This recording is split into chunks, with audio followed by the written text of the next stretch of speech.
Ya hemos revisado los aspectos generales y pues como antecedentes para poder entender el proceso de traducción. Hemos descrito los componentes del sistema. Hemos hablado del RNA mensajero, hemos hablado de la maquinaria encargada de hacer la síntesis de proteínas, que es el ribosoma, y de esta molécula adaptadora, que es el tRNA. Y es el vínculo entre la información escrita en nucleótidos y la información en aminoácidos. Además, también entendimos las reglas de cómo se hace el proceso de decodificación de información genética. Cómo es que se lee la información en el RNA, que es la copia del DNA, la copia fotostática del DNA, y cómo se va a llevar entonces a cabo este proceso de pasar la información de los ácidos nucleicos a las proteínas, y de esta manera que la información fluya, como en el famoso dogma central de la biología molecular. ¿Sí? Entonces, ya vamos a empezar a hablar del proceso como tal, del mecanismo molecular como tal. Primero en procariontes y luego en eucariontes, como lo hemos estado haciendo también en el proceso de replicación y en el proceso de transcripción. Bueno,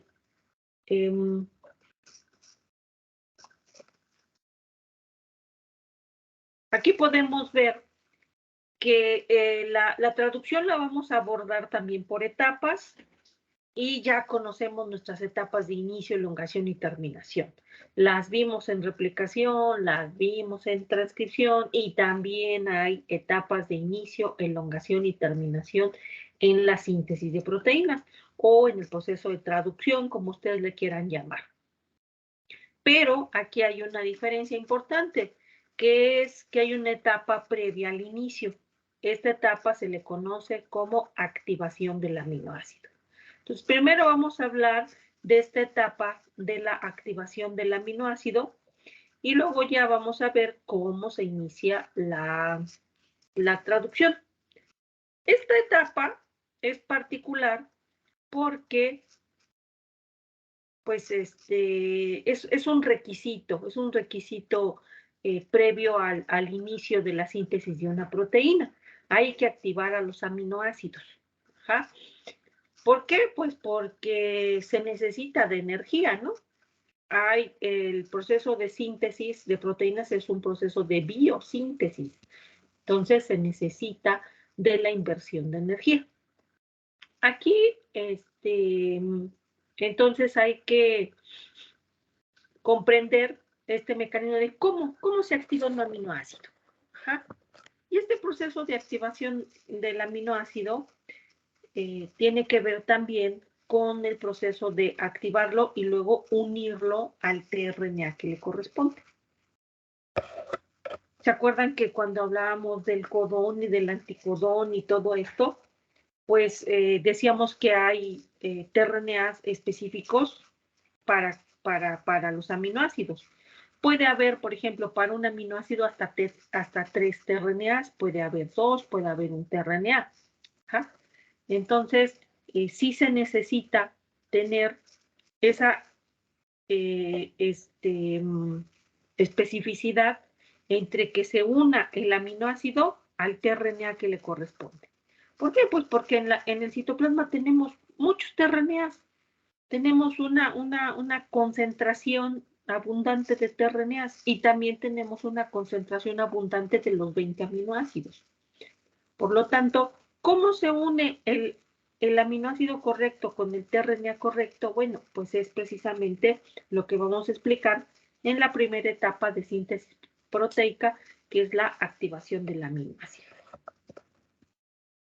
Bueno, este es el contenido. Finalmente, vamos a hablar de las etapas y luego vamos a hablar de los mecanismos moleculares, y vamos a compararlos entre procariontes y eucariontes. Estas son las etapas de la traducción, que de manera general, ¿en qué consisten? Bueno, la activación del aminoácido se los acabo de mencionar, que consiste en hacer una activación del aminoácido, proporcionar de energía al aminoácido, y una vez que ya tienes energía, ahora esa energía se utiliza para unirlo al tRNA correspondiente. Entonces aquí la energía, la activación del aminoácido viene en función de que se necesita de energía para poderlo unir al tRNA. El aminoácido se necesita unir al extremo 3' del tRNA y para eso se necesita invertir energía en forma de ATP. Ya en el proceso de síntesis proteica, ahí se utiliza GTP. Ya cuando veamos las etapas veremos que hay factores de inicio, factores de elongación que utilizan GTP, no utilizan ATP. ¿Ok? Bueno, eso ocurre en la activación del aminoácido. En la etapa de inicio, lo que se lleva a cabo aquí es la formación del complejo de preinicio. Y en la formación del complejo de preinicio involucra la localización del codón de inicio de traducción. Porque se debe de localizar ese codón en donde van a iniciar la síntesis proteica. Para localizándose este auge de inicio, que es un codón codificante para metionina, se establezca el marco de lectura y ya de ahí se haga la lectura, como decíamos, de manera continua, no solapada, sin puntos, sin comas, ¿sí? Así se tiene que leer la información hasta llegar al codón de paro. ¿Ok? En la elongación se lleva a cabo el proceso de formación de la cadena polipeptídica a través en donde pues los aminoácidos se van uniendo uno con uno a través de la formación de un enlace covalente que se llama enlace peptídico. Y en la terminación, pues es el fin de la síntesis de proteínas y lo que sucede aquí es que el ribosoma se disocia, el RNA mensajero se libera y se obtiene el producto que es la proteína ya sintetizada y pues por lo tanto liberada.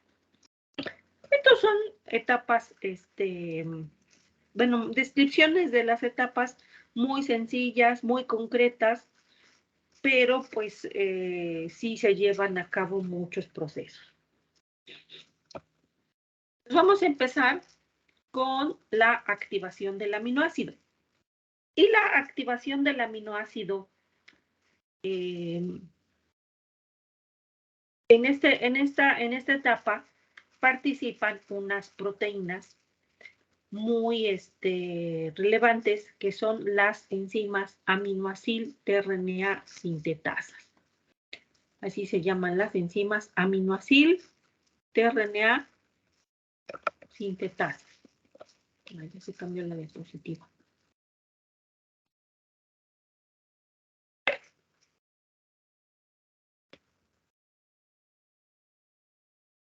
No sé por qué no la puse aquí.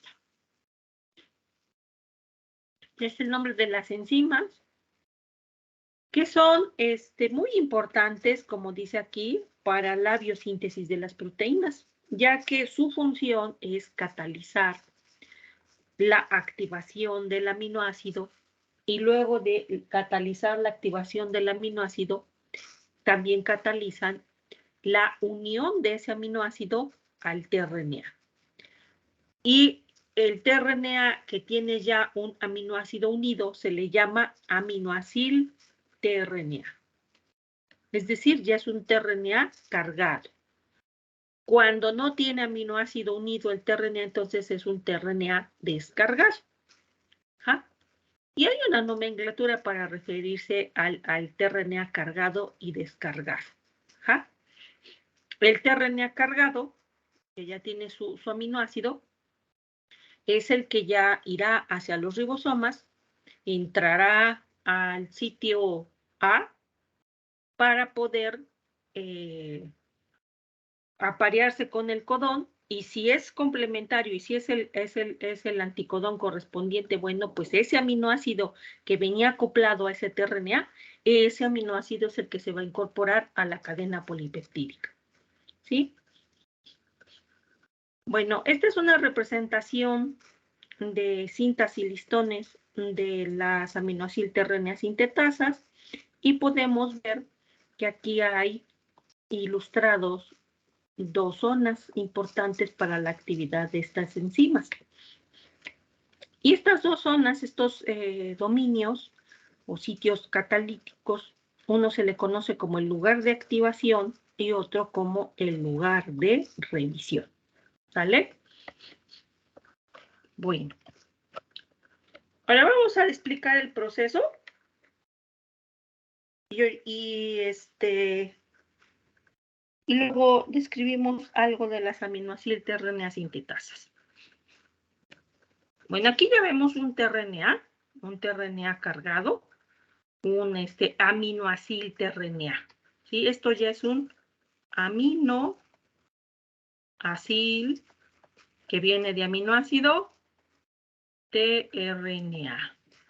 Lo distingo porque en el extremo 3', que es el tallo aceptor del tRNA, ya tiene unido su aminoácido correspondiente.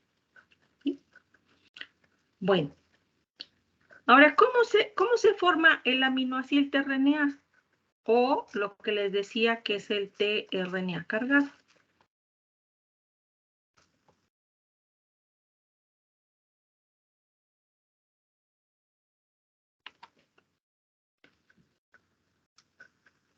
En la siguiente diapositiva vemos cómo se lleva a cabo este proceso.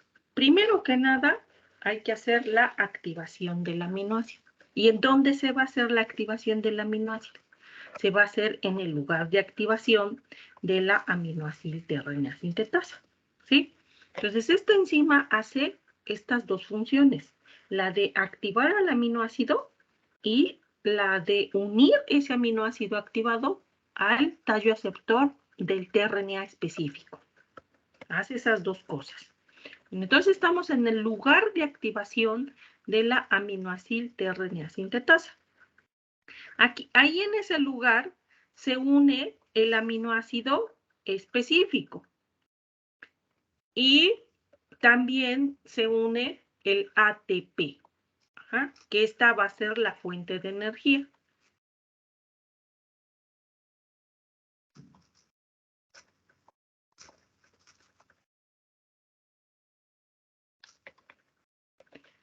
Lo que va a hacer, lo que va a suceder en el lugar de activación del aminoacil-tRNA sintetasa es unir al aminoácido, se le va a unir este nucleótido, pero al unírsele se va a hidrolizar el ATP y entonces va a quedar como AMP. Y en ese proceso entonces se libera pirofosfato inorgánico. Nosotros sabemos que el ATP tiene 3 grupos fosfato. Y aquí está la ribosa, que es el azúcar del ATP, y aquí está la adenosina, que es la adenina. Esto es el ATP, adenosin trifosfato. Si este tiene solamente 2 fosfatos, por ejemplo, este fosfato que es el grupo fosfato alfa, beta y gamma, entonces es el ADP, adenosin difosfato. Pero si solamente tenemos un solo grupo fosfato, que sea el grupo fosfato alfa, entonces se forma el AMP, que es el adenosin monofosfato. ¿Okay? Si partimos del ATP, que es el nucleótido activado, el ATP es el nucleótido que proporciona energía.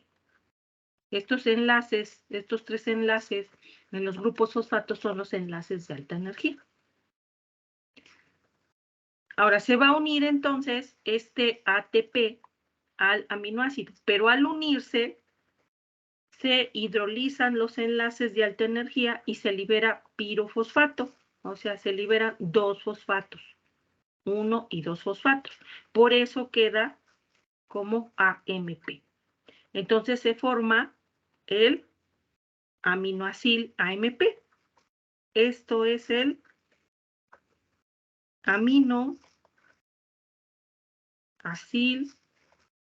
AMP, que no es otra cosa más que el aminoácido más el AMP, más el adenosín monofosfato. Eso es el aminoácido, ¿sale? Con esto el aminoácido ya está activado. Ya está activado. ¿Quién lo activó? Pues el AMP, la unión del AMP.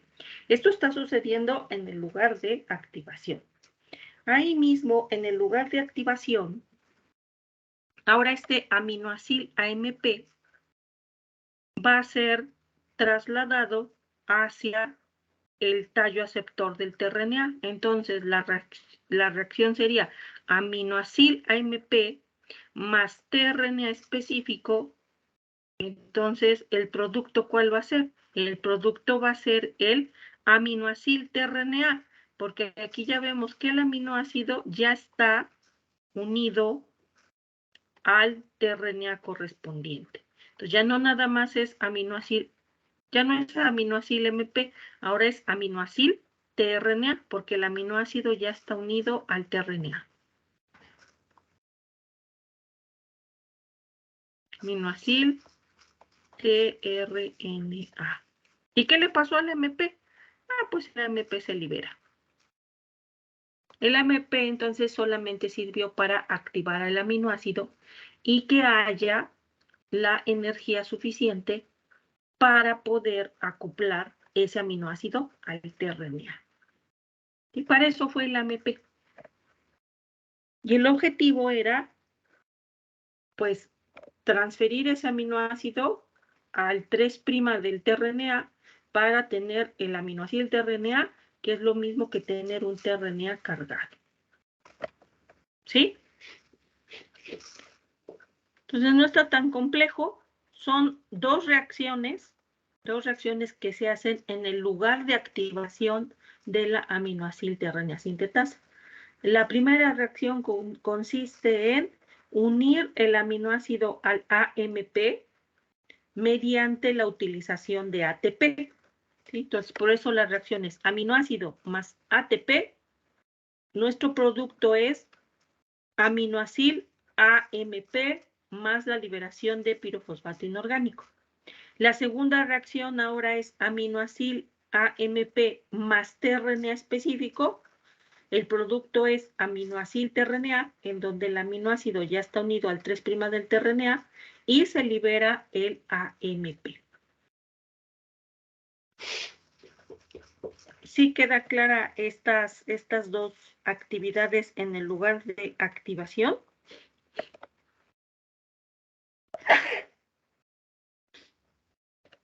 Perdón. Sí, profe. ¿Sí?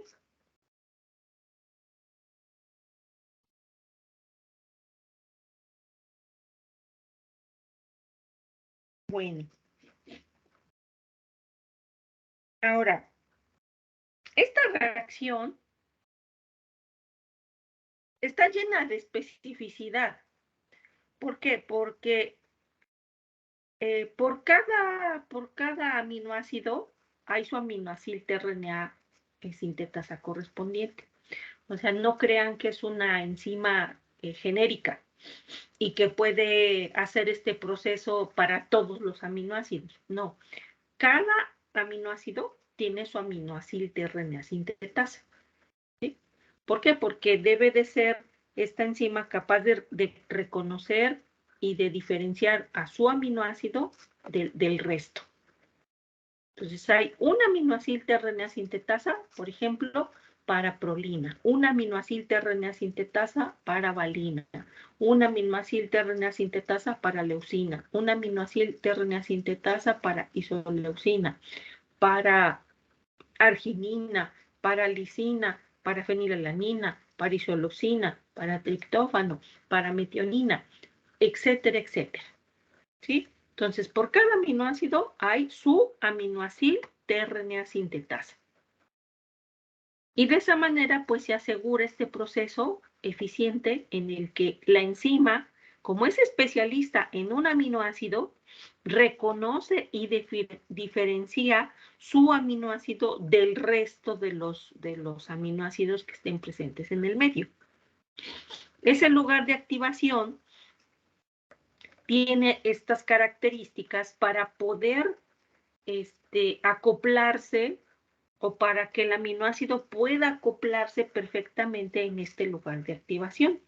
Y así las aminoacil-tRNA sintetasas puedan hacer de manera eficiente su labor de unir el aminoácido al tRNA que le corresponde.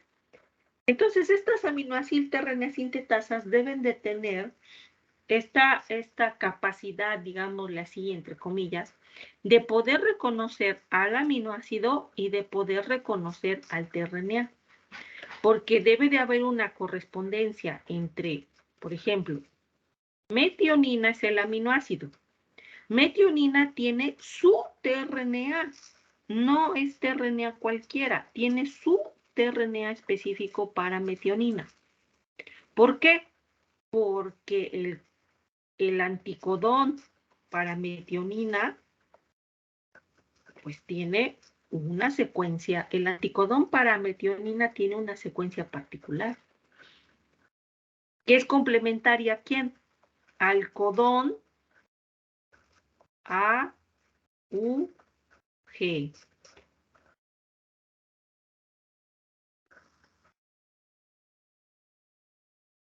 No se puede, no puede unirse un aminoácido, por ejemplo, leucina, que se una a un tRNA para valina, porque ahí estaría sucediendo un error.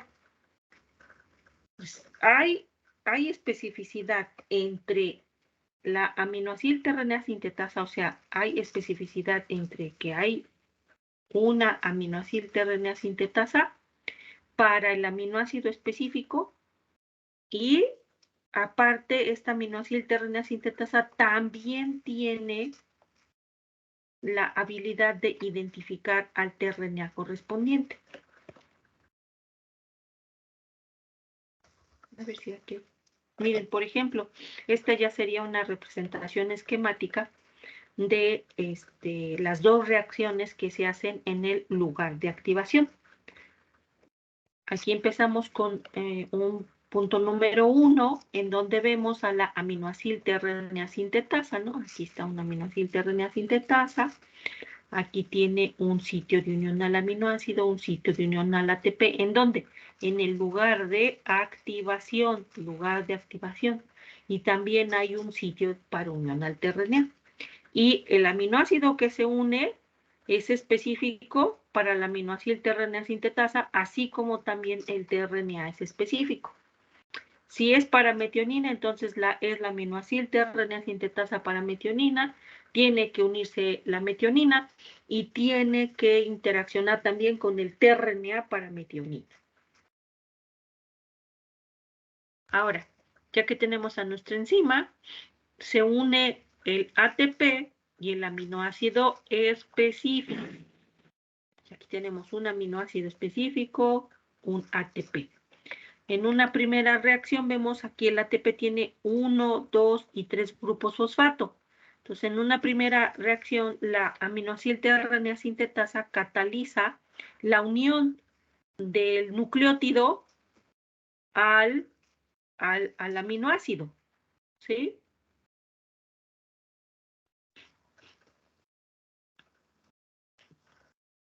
Aquí en este esquema no se ve así como muy representativo esta parte, pero al unir este nucleótido al aminoácido, pues se rompen los enlaces de alta energía, se rompe el enlace fosfodiéster de los grupos fosfato, se libera pirofosfato y entonces queda como AMP. Aquí ya se formó el aminoacil AMP, aminoácido unido a AMP. Luego se une el tRNA correspondiente y une este aminoácido al 3' del tRNA y el AMP se libera. Finalmente, el tRNA cargado es liberado, o sea, el aminoacil tRNA. Y ya este tRNA cargado, pues ya es el sustrato para ir al ribosoma y hacer o participar en la síntesis proteica. ¿Sí? Pero antes de que ese tRNA sea liberado del aminoacil tRNA sintetasa, antes de que suceda eso, aquí se lleva a cabo un proceso de corrección de error. Así como sucedía con la DNA polimerasa que corregía errores, que adicionaba un nucleótido y verificaba si era el nucleótido correcto o no, y que si era incorrecto lo cortaba con su actividad exonucleásica en dirección 3A5'. Bueno, aquí también se da un proceso de revisión de errores, pero se lleva en el otro sitio de la aminoacil tRNA sintetasa. Les había yo mencionado que había dos sitios en la aminoacil tRNA sintetasa, que era el lugar de activación en donde se lleva a cabo la formación del aminoacil AMP y luego la formación del aminoacil tRNA. O sea, primero se une el aminoácido al AMP y luego ese aminoácido se une al 3' del tRNA y se libera el AMP. Todo eso se hace en el lugar de la activación. Ahora, ¿a dónde se corrige el error? En el lugar de revisión. Entonces, aquí se pasa a un segundo filtro, porque el primer filtro es en el lugar de activación. En el lugar de activación debe de tener alta especificidad y se debe de diferenciar entre un aminoácido u otro. Pero,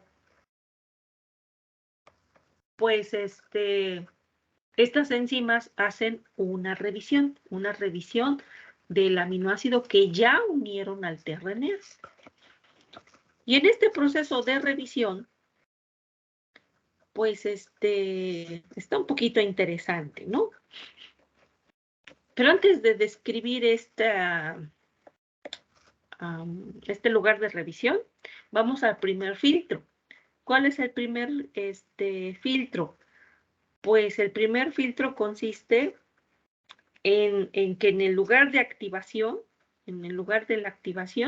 debe de haber que el aminoácido embone perfectamente en ese lugar de activación.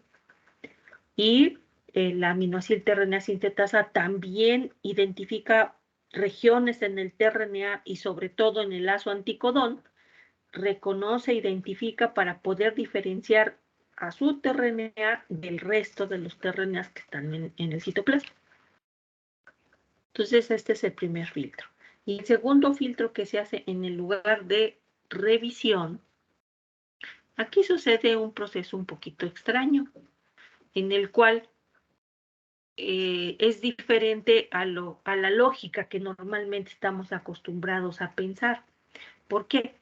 Porque lo que sucede aquí es que, dijeron, si el aminoácido entra en el lugar de revisión, es el aminoácido incorrecto. Pero si el aminoácido no entra en el lugar de revisión, entonces es el aminoácido correcto. Este es un mecanismo como único, porque normalmente estamos muy acostumbrados a que si embona, es correcto. Y si no embona, si no, es como el modelo llave-cerradura que ven en sus clases de bioquímica, ¿no? Que la enzima reconoce a su sustrato porque es como la llave y la cerradura. Son complementarios, embonan perfectamente bien. Pero aquí sucede todo lo contrario. Si ya el aminoacil tRNA sintetasa, como vimos aquí, en esta reacción, tenemos la aminoacil tRNA sintetasa, la cual une el aminoácido. Ajá. Y este aminoácido es activado por la unión de la AMP y se forma el aminoácido AMP e inmediatamente el aminoácido AMP es transferido al tallo aceptor del tRNA y ya queda unido el aminoácido y liberado el AMP.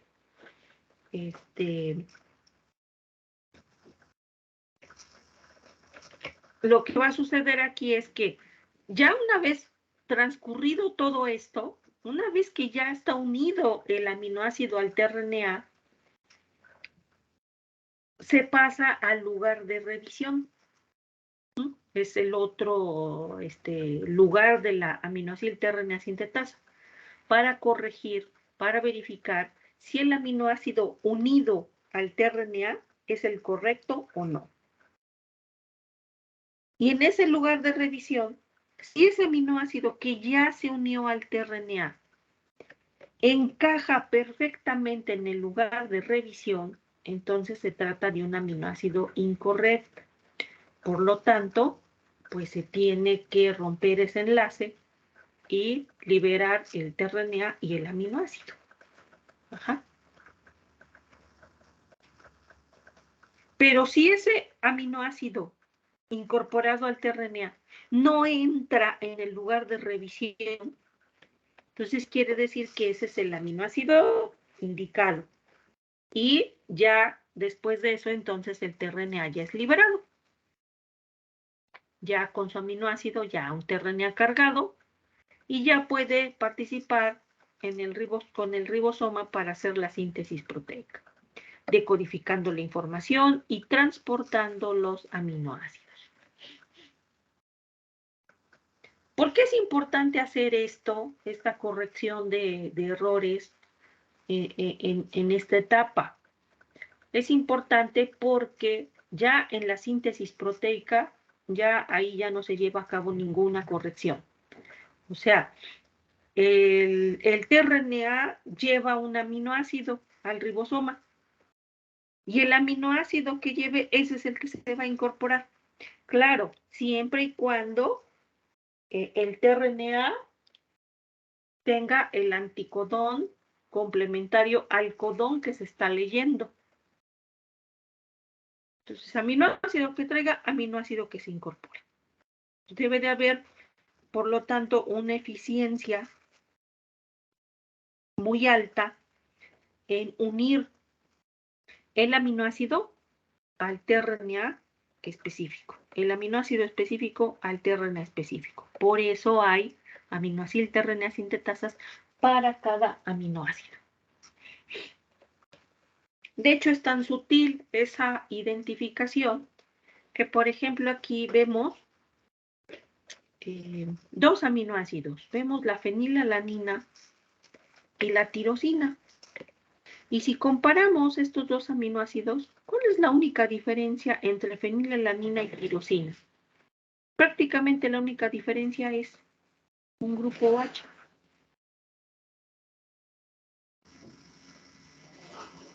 Sí, no hay los dos tienen este grupo aromático, CH2, su extremo amino, su extremo carboxilo, hidrógeno. Ajá. Pero hay una aminoácido tRNA sintetasa para fenilalanina y una aminoácido tRNA sintetasa para tirosina. Y la fenilalanina tiene sus tRNAs con sus anticodones que son complementarios a los codones de fenilalanina. Y la tirosina tiene su tRNA con su anticodón complementario al codón de tirosina.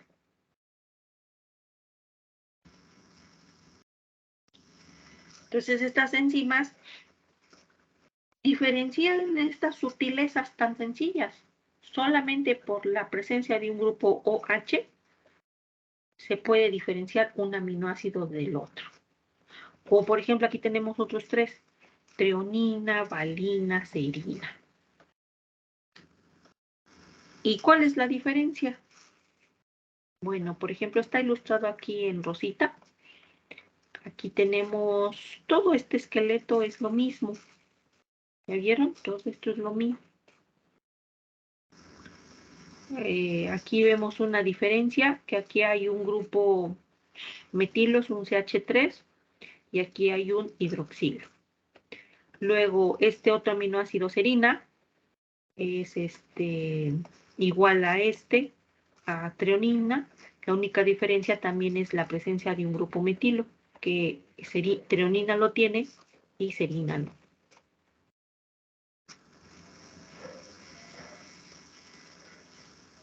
Las diferencias entre la treonina, la serina y la valina serían pues la presencia de estos grupos metilo. ¿Cuántos tienen? Ajá. Esta tiene 2, esta tiene 1 y esta no tiene. Y estas sutilezas en tan solo un grupo funcional son suficientes para que la aminoacilterrenea sintetasa de treonina discrimine entre treonina, valina y serina. Y entonces seleccione treonina.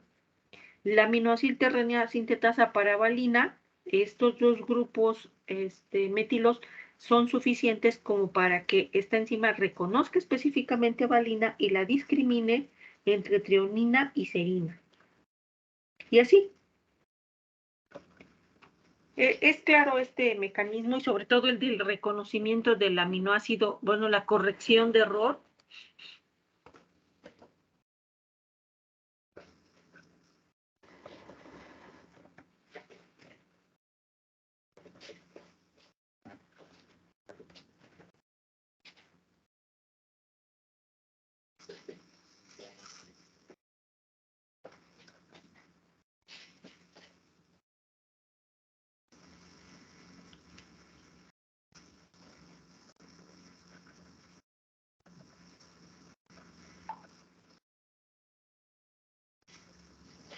Compañeros.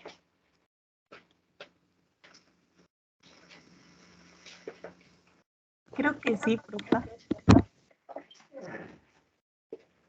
¿Están seguros?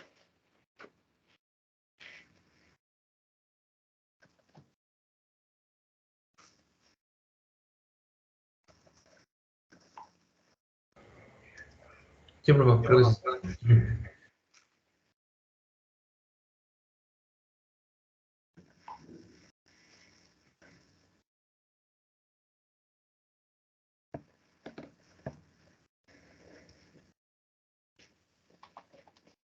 A ver, vamos a ver si hay alguna pregunta.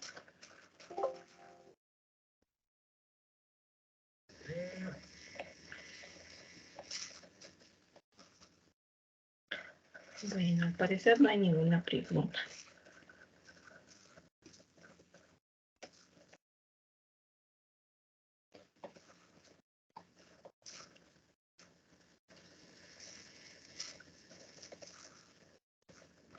Ok.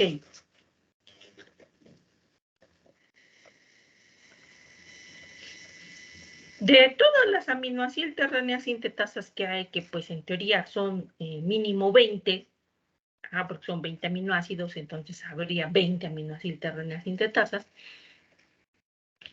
se ha encontrado que hay una diferencia entre ellas y las han agrupado en dos tipos, que serían las aminoacilterreneas sintetasas clase 1 y aminoacilterreneas sintetasas clase 2. Pero independientemente de si son la clase 1 o la clase 2, estas hacen el proceso de activación en el lugar de activación de manera igual, ¿sí? Aquí tenemos un aminoácido, puede ser cualquiera, más el ATP, que como les dije tiene el grupo fosfato alfa, el grupo fosfato beta, el grupo fosfato gamma. Aquí está la ribosa y la base nitrogenal, que es la adenina, por eso es adenosintrifosfato. En el lugar de activación, la aminoacilterrenea sintetasa une el nucleótido ¿a dónde? lo va a unir al carboxilo del aminoácido. Esto es importante, ¿sí? Este es el grupo amino, este es el grupo carboxilo.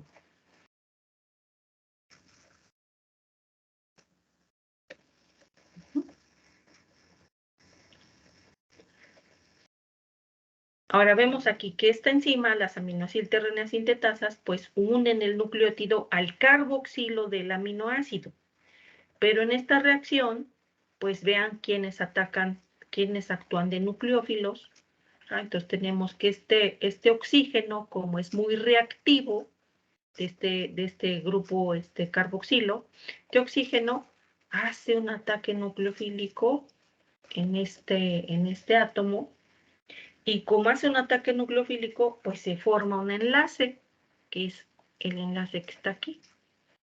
Este enlace se forma. Y otro se tiene que romper. Y al romperse, se libera 1 y 2 grupos fosfato. 1 y 2 grupos fosfato. Entonces, por eso se libera pirofosfato. De tal manera que lo que queda unido entonces al carboxilo del aminoácido, pues es un AMP, adenosín monofosfato, porque ya nomás tenemos un solo fosfato. ¿Sí? Esto ya es el aminoácido activado. Esto ya es el aminoácido MP. Y fíjense que les estoy dando el nombre sencillito, porque si yo les dijera el nombre grande, ¿cómo diría que se llama esto? Esto se llama el 5' aminoacil adenilato.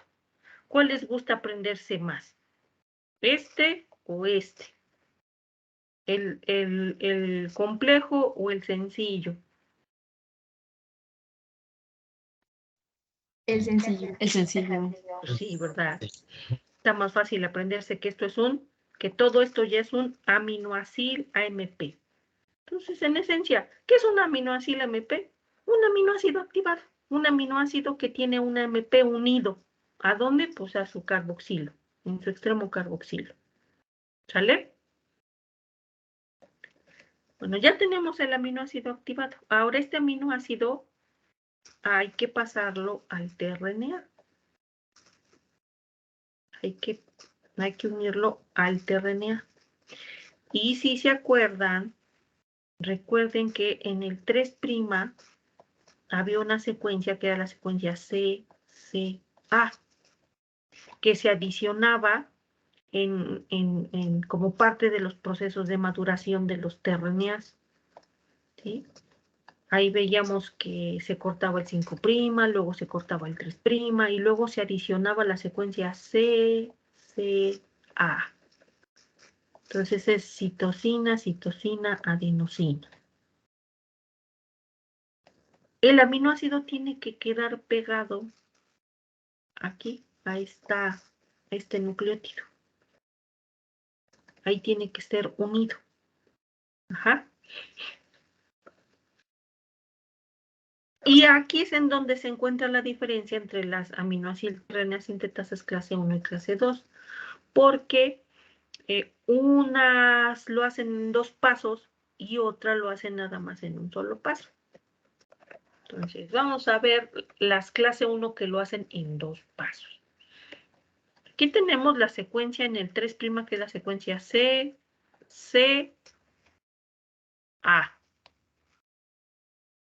Tenemos el grupo fosfato de este nucleótido que es la adenina, que está unido a la citosina, está el grupo fosfato. Tenemos el azúcar de este nucleótido, y el azúcar de los nucleótidos de RNA son las ribosas. Entonces tienen en el carbono 2' del azúcar y en el carbono 3' del azúcar tienen grupos OH.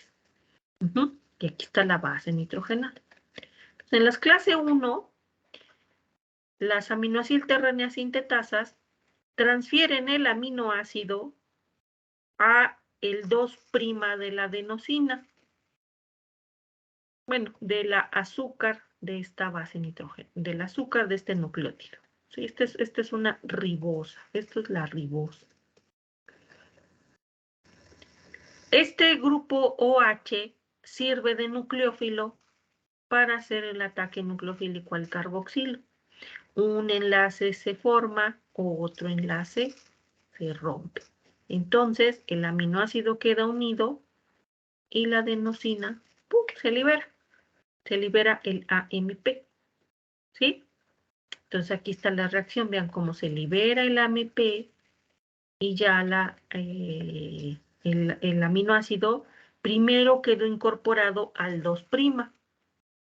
Y luego, en otra reacción de transesterificación, el 3' hace un ataque nucleofílico al carboxilo y finalmente el aminoácido queda unido al 3'.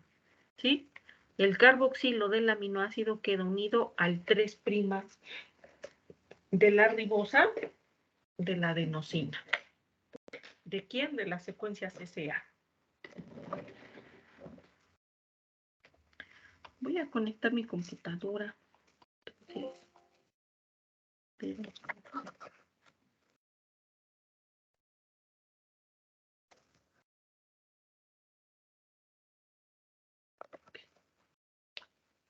¿Sí?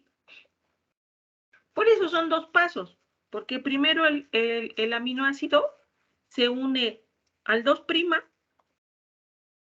por reacciones de transesterificación y luego se pasa a la posición 3' y ya esa es la posición final. El carboxilo del aminoácido es lo que queda unido a la ribosa, ¿sí? Con la liberación de la AMP. ¿Qué pasa con las clase 2? Las aminoacilterrenas sintetasas clase 2 es el directo, o sea, la reacción se hace con el 3'. El 3' hace el ataque nucleofílico al carboxilo del aminoácido. Un enlace se forma, otro se rompe. El aminoácido ya queda incorporado al 3' del azúcar con la subsecuente liberación del AMP. O sea, esto ya se liberó.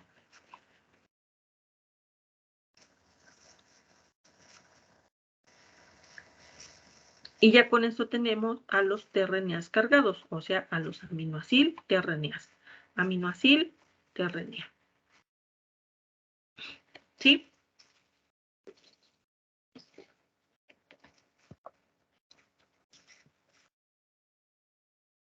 Sí, profe. Sí, Les profe. pongo una tablita en donde vemos que están repartidas, o sea, las 2 clases de aminoacil-tRNA sintetasas de clase 1 son las aminoacil-tRNA sintetasas para arginina, cisteína, glutamina, glutámicos, leucina, metionina, triptófano, tirosina y valina. Mientras que para las clase 2 son las aminoacil-tRNA sintetasas para alanina, asparagina, aspartico, glicina, histidina, lisina, fenilalanina, prolina, serina y treonina. Están perfectamente repartidas. ¿Esto qué significa? Pues no porque las clase 1 lo hagan en 2 pasos, es un proceso ineficiente. No, o sea, que estén los 2 tipos de aminoacil-tRNA sintetasas y que incluso estén de manera equilibrada, pues significa que los procesos ambos son eficientes. ¿Sí? Bueno, pues ya para terminar lo de la activación del aminoácido, pues insistir en que estas enzimas, aminoacil-tRNA sintetasas, son muy específicas.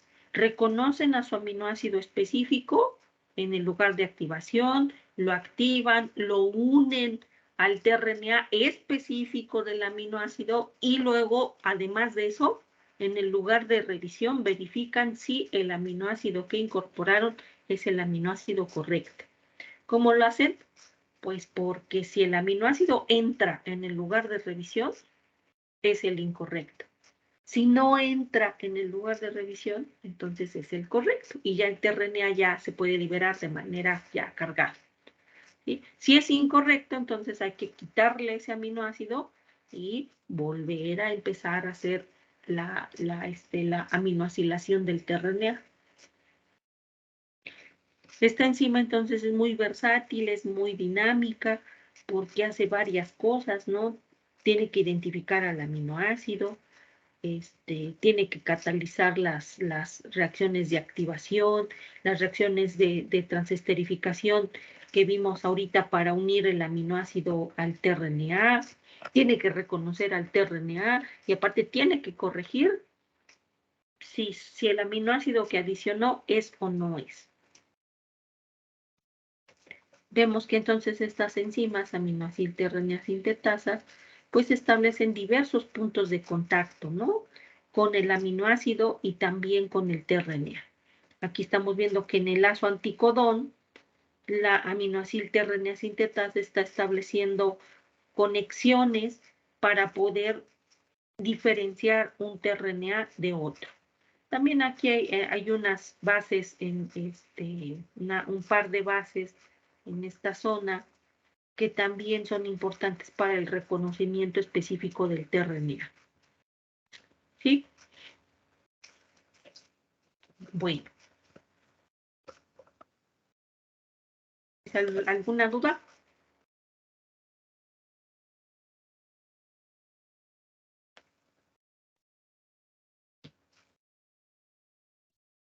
No, profe, muchas gracias. No, profesora. Bueno. Vamos a avanzar en algo importante del inicio y ya nada más hasta ahí, porque siempre estos son procesos complejos y mejor vamoslo dando poco a poco. Esta fue la primera etapa de la síntesis de proteínas. Entonces, en el citoplasma se está llevando a cabo este proceso. La aminoacilación del tRNA se está llevando a cabo. Las aminoacil-tRNA sintetasa están uniendo sus aminoácidos específicos a sus tRNAs específicos. Están verificando si son o no son los aminoácidos correctos. Y ya todos los tRNAs que van saliendo ya cargados, ya tienen que, o ya pueden participar en el ribosoma, con el ribosoma para hacer la síntesis de un polipéptido. Una vez que entregan su aminoácido, pues se descargan, porque el aminoácido se queda formando parte del polipéptido. Y al descargarse, pues ya nuevamente se puede reutilizar, se puede volver a cargar. ¿Sí? Entonces los tRNA se cargan y se descargan.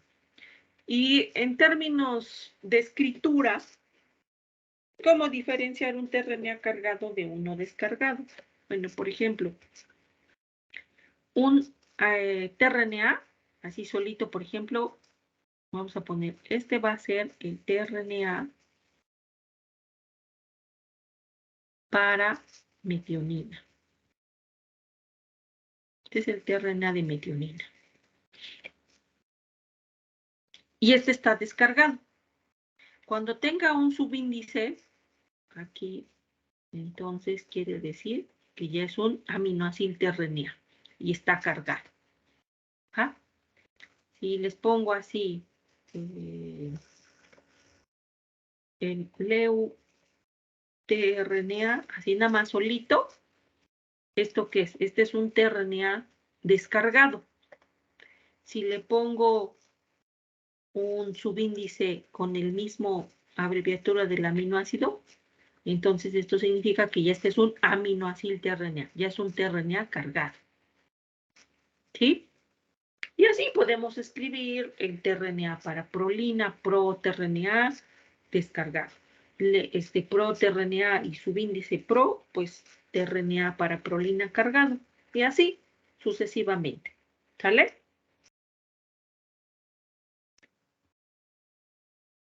Bueno, ahora sí, vamos a describir algunas cosas de la etapa de inicio. Decía en la diapositiva del principio que el inicio era la formación del complejo de preinicio. O sea, en el inicio se tiene que formar un complejo de preinicio. ¿Y qué es un complejo de preinicio? Pues es tener al ribosoma ya completamente ensamblado, la subunidad pequeña y la subunidad grande asociadas al RNA mensajero y la presencia de un tRNA iniciador. ¿Cuál va a ser el tRNA iniciador? Bueno, en el caso de las bacterias, el tRNA iniciador es un tRNA específico y especial. ¿Por qué? Yo ya les había mencionado que el codón de inicio de traducción es el codón AUG y que todas las proteínas, tanto de procariontes como de eucariontes, comienzan con codones AUG. O sea que todas las proteínas comienzan su síntesis con una metionina. ¿Sí? Pero para iniciar en ese AUG se ocupa un tRNA iniciador que diferencia de los otros tRNAs. Es un tRNA iniciador que va a decodificar el codón AUG iniciador. Y ese tRNA iniciador se caracteriza porque en lugar de llevar metionina, lleva a la formilmetionina. Eso es para las bacterias. Entonces, la formilmetionina, pues es una metionina modificada, pero tiene su propio tRNA. Ajá. Entonces, el FMET, tRNA FMET, es el tRNA iniciador que se diferencia del tRNA para metionina común.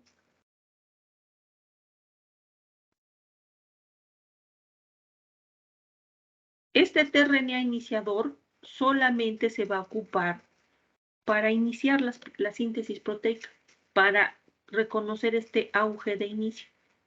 Ya los otros auges que tenga la secuencia, pues ¿por qué? Pues porque la metionina es un aminoácido que puede estar varias veces dentro de una proteína, ¿no? Es con el que se inicia, pero también puede haber metioninas en la secuencia interna de la proteína. Entonces, por eso se utilizan dos tRNAs para metionina. El tRNA para formilmetionina, que es con el que se inicia, y el tRNA para metionina, que se utiliza para las metioninas internas que ya formen parte de la proteína. ¿Sí? Entonces, uno tiene un RNA mensajero. ¿Cómo saber cuál es ese auge iniciador? ¿A dónde se va a iniciar la síntesis proteica? Voy a buscarles una secuencia así bien rápido y ahorita les explico esto.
A ver, chicos.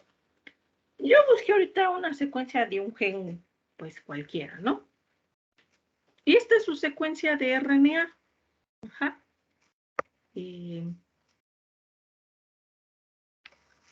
Tiene aproximadamente este gen, unas 1000, vamos a ver ahorita los datos. Es un gen que tiene aproximadamente 1251 nucleótidos, ¿sí? Esta es la secuencia. La vamos a copiar.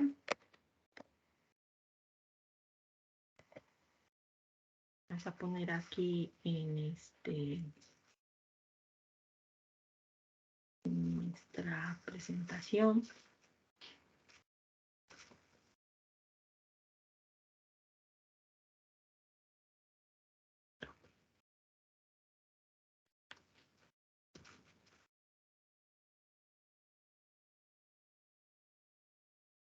Ay, pero salió con unas letritas bien chiquititas. A ver,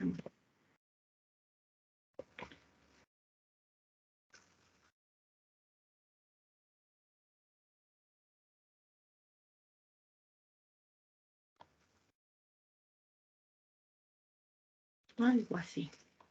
Uh-huh.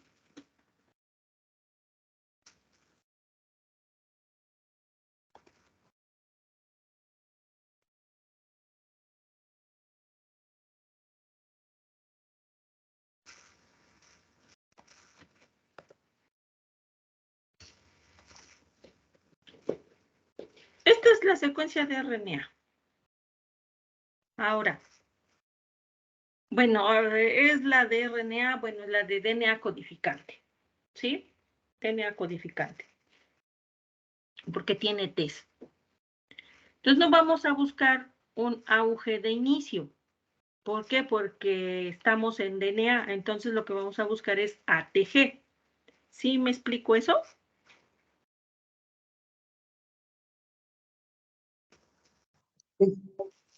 ¿Sí? ¿Seguros? Entonces lo que estamos buscando es ATG porque estamos trabajando con una secuencia de DNA. Pero ya sabemos que en el RNA es AUG. Es lo mismo. ¿Sí? Ahora, la traducción no va a empezar exactamente en el primer nucleótido, en el primer codón. GGG, pues ese no es el codón iniciador, ni el siguiente, ni el siguiente, ni el siguiente. Los ejercicios que hemos estado haciendo, en el cual yo les pongo una secuencia, la empezamos a hacer así como desde el primer codón que les doy, por ejemplo, 5' y les pongo C, C, A, y luego, por ejemplo, T, T, A, 3', ¿no? Sí, sí empezamos a hacer la traducción desde los primeros nucleótidos, pero porque son ejercicios, porque es para que se acostumbren a manejar el código genético. Pero ya en la realidad, en los RNAs no se empieza la traducción en el primer codón. Debe de haber un codón iniciador y ese codón iniciador es un ATG en el DNA, ¿sí? En el RNA es un AUG, ¿ok? Si nosotros vamos buscando entonces, voy buscando, ¿a dónde localizo un ATG? Por ejemplo, aquí hay uno. Por ejemplo, aquí hay uno, este ATG. Pero este será el codón de inicio, este será el verdadero ATG o será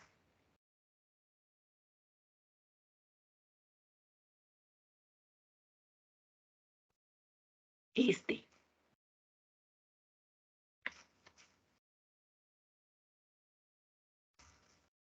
Ahora si seguimos buscando,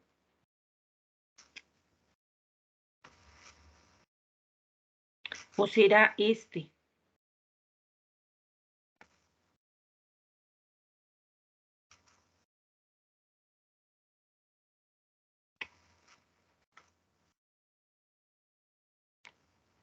o será este?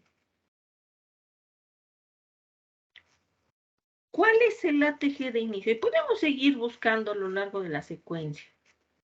Pero, ¿cuál va a ser el codón iniciador? Y esto es sumamente relevante. ¿Por qué? Porque escogiéndose un ATG, a partir de ahí ya se establece como lo que les he estado diciendo que es el marco de lectura. Porque a partir de aquí se va a leer codón por codón, por codón, por codón, codón, codón, codón, de manera continua. ¿Sí? Entonces, encontrar el ATG de inicio no es una cuestión trivial. Es una cuestión de suma importancia porque se va a establecer a dónde se va a iniciar la traducción y de ahí se va a decodificar la información de manera continua, de manera sin puntos, sin comas, sin solapamientos. Entonces, no es lo mismo comenzar en este ATG que en este, o que en este, o que en este. Por eso en el inicio es muy importante que se identifique cuál es el ATG de inicio, que se localice ese ATG de inicio porque es ahí donde se va a establecer el marco de lectura.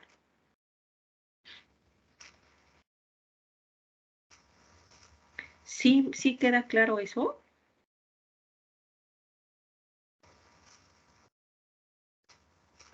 Sí, Miren, profe. si yo voy haciendo aquí, siguiendo los codones, codón, codón, codón, codón, codón, codón, codón, codón, codón.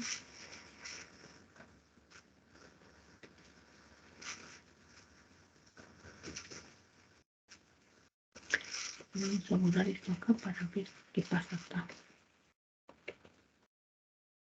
Miren, aquí, por ejemplo, si se escoge este ATG, este otro ATG ya no queda en marco de lectura porque el codón es GAA y luego el siguiente codón es TGC. Este ATG ya no queda como un codón en marco de lectura.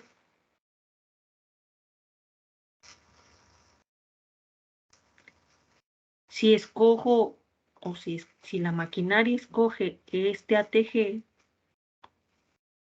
pues bueno, los codones que se forman serían diferentes en número de, bueno, en secuencias de tripletes, porque el marco de lectura ya es otro, ¿sí?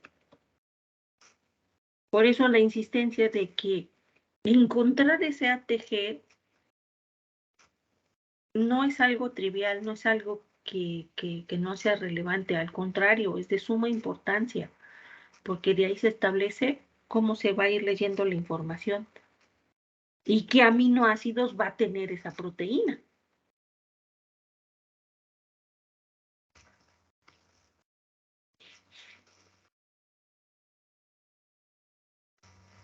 Ahora, si vemos en la base de datos, ¿a dónde está ese ATG? ¿Cuál es el verdadero? El verdadero, ahorita yo se los voy a marcar, está en la posición 133. Ajá. Entonces ahí vemos un ATG. Y si vamos continuando, vamos haciendo los codones, pues va ya formándose la proteína. Y el último codón es el codón TA, que es un codón de paro. Ese ya no se traduce, ese ya no se va a leer, es un codón para terminar la síntesis proteica. Entonces va de inicio a fin. Y toda esta información es codificante. De manera continua se está codificando para aminoácidos. Entonces, todo esto que está aquí, esta secuencia y esta secuencia, ¿qué? Es parte del RNA, es parte del transcrito, e incluso ya un transcrito maduro, ¿no? Es parte de la secuencia de RNA. Son secuencias que se transcriben, pero que no se traducen. Bueno, ¿y entonces para qué están ahí? Bueno, pues porque son secuencias que regulan estabilidad, que regulan estructura del RNA, son importantes' formar ciertas estructuras relevantes para el proceso de traducción. Muchas veces estas regiones 5' lo que hacen es formar unas estructuras así como en forma de horquillas. Y estas estructuras son importantes para la entrada del ribosoma y que ya localicen ese AUG de inicio. ¿Sí? Y las otras, las que están en el extremo 3', bueno, esas también pueden ser importantes para también regular estabilidad. Ahí a veces se unen proteínas que regulan vida media de la proteína, del RNA.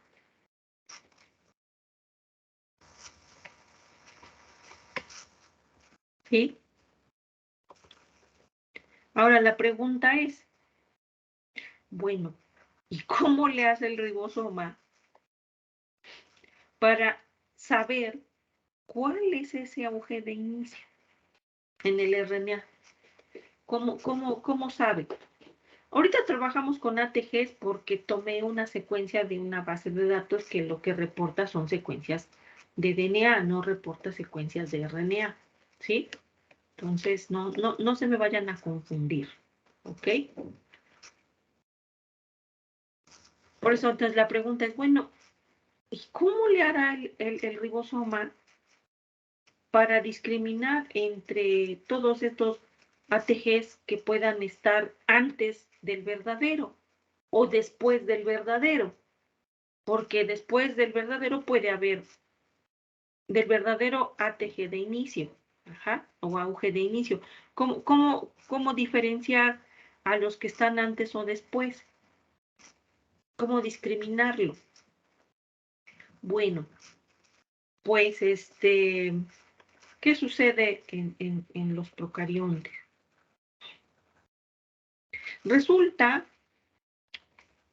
que el AUG de inicio, esto ya es en el RNA, que es el AUG iniciador y que va a iniciarse con formilmetionina, ya vieron aquí, FMET, tRNA FMET, es un que este codón es complementario al anticodón del tRNA iniciador de formilmetionina. Resulta que ese auge iniciador está rodeado de una secuencia conservada. Esa secuencia conservada está en rosita y es denominada como la secuencia Shine-Dalgarno. Aquí tenemos varios RNAs de diferentes genes, como de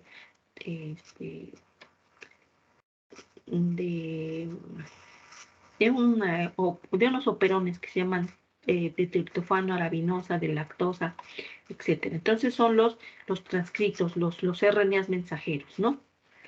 Y resulta que antes, río arriba de ese auge iniciador, está esta secuencia Shine-Dalgarno, que de manera consenso, la secuencia Shine-Dalgarno tiene la secuencia UAAGGA-GGU. Puede tener sus variaciones, como lo ven en los otros RNAs alineados. Y esta secuencia Shine-Dalgarno es complementaria a una secuencia del RNA ribosomal 16S. ¿Se acuerdan que la subunidad pequeña del ribosoma? No, aquí no está, sí, no está en la otra presentación. Pero habíamos visto en la clase anterior que la subunidad pequeña tiene al RNA ribosomal 16S y la subunidad grande tiene al 23S y al 5S junto con sus proteínas ribosomales. Entonces, la subunidad pequeña tiene que unirse al RNA mensajero y se une al extremo 5'. Ahorita la subunidad pequeña se une al extremo 5'. Ya le cuenta que hace como un proceso de escaneo. Ahí va buscando, va deslizándose sobre el RNA mensajero y donde su RNA ribosomal 16S establezca puentes de hidrógeno. ¿Por qué? Pues porque son secuencias complementarias. Pues ahí se va a detener la subunidad pequeña, porque hay un apareamiento, hay una hibridación entre la secuencia Shine-Dalgarno y una parte de la secuencia del RNA ribosomal 16S. Y este apareamiento también es antiparalelo. Vemos que el RNA va en dirección 5 a 3' y el RNA ribosomal 16S va de 3' a 5'. Pues aquí hay complementariedad. Y por lo tanto la subunidad pequeña queda ya estacionada aquí, en donde está el AUG de inicio. Y luego vendrá la subunidad grande. Y entonces aquí estará, por ejemplo, este va a ser el sitio A y este va a ser el sitio P. Y bueno, por acá va a estar el sitio E. ¿Sí? Entonces, esa hibridación del RNA ribosomal 16S con la secuencia Shine-Dalgarno sirve para identificar al AUG iniciador y para posicionar ese AUG iniciador en el sitio P del ribosoma. Y ese AUG de inicio codifica para una formilmetionina. ¿Sale?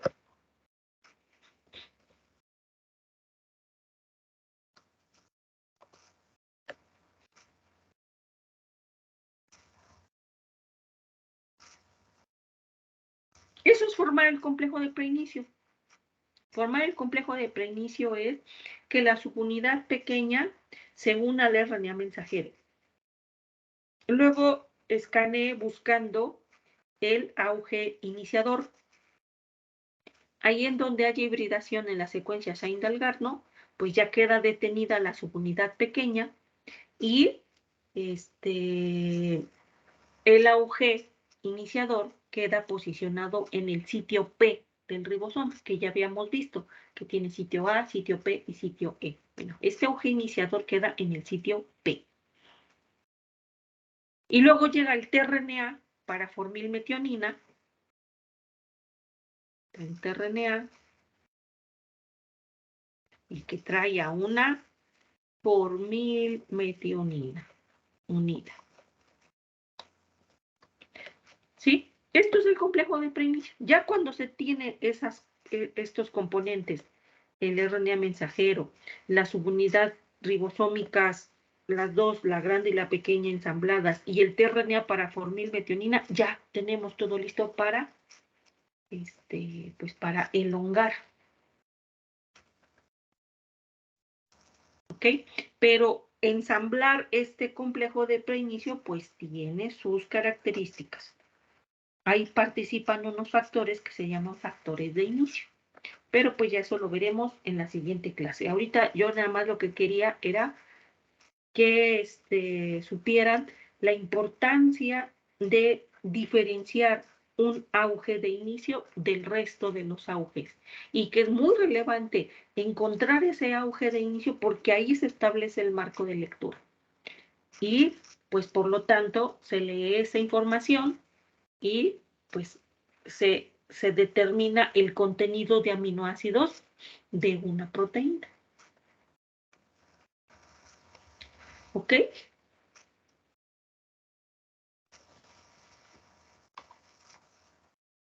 Sí, profe.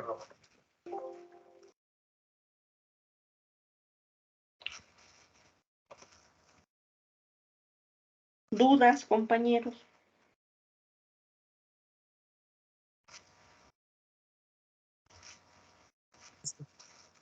No, profe, muchas gracias. No. Bueno. Pues entonces hasta aquí le vamos a dejar. Después vamos a ver en la siguiente clase